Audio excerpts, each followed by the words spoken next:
Danielle Dadashi, and I have been the director of high school and online ministries at Holy Spirit Lutheran Church in Kirkland, Washington, for over a decade. I am a cradle to grave Lutheran, been Lutheran my whole life, and I'm also an Iranian American. My dad immigrated to this country from Iran when he was in his 30s, and my life has always been a little divided between these two cultural identities, being Lutheran and being Iranian American.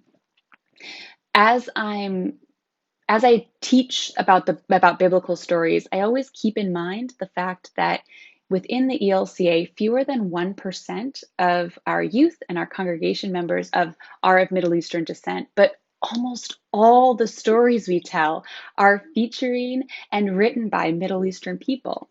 So, what does that mean for us to tell the stories of Middle Eastern people to predominantly non-Middle Eastern folks, especially given how little representation Middle Eastern communities have in pop culture here in the United States? The way we talk about biblical cultures, the language we use, the imagery we use, they all have a big impact on building the worldview of the young people in our program. So, what can we do? What kind of language can we use?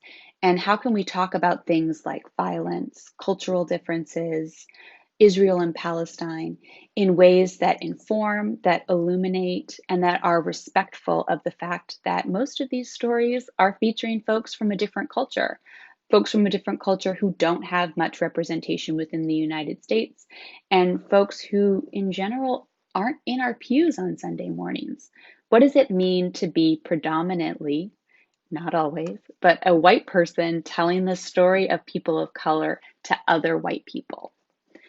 In any case, I hope that my workshop can illuminate some of these differences, some of these important things to keep in mind, give some ideas, and then facilitate a discussion of what it means to be leaders within a church, what it means to carefully guide discussions, what it means to hold in both hands the importance of some of this imagery that we've used for years that might feature Jesus as a blonde man, and but also in respectfully move forward, move towards a more accurate portrayal of biblical characters.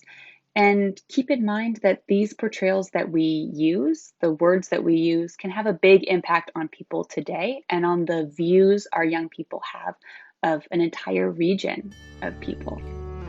Thanks.